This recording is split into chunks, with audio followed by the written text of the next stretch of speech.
Doon sa mga kaibigan kong kontraktor dyan, kapag nakita nyo naman na yung tao nyo ay ginagalingan yan araw-araw, dinadagdagan ng kanyang accomplishment, ay magpusa naman kayo. Dagdagan nyo naman ang sahod niyan, hindi yung puro trabaho na lang ang dinadagdag ninyo. Para maingganyo din yung iba na mas galingan nila ang kanilang mga trabaho araw-araw.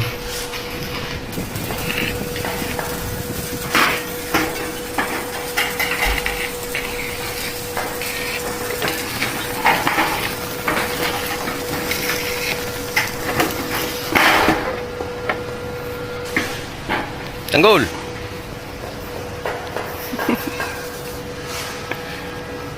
Wah, gwapo.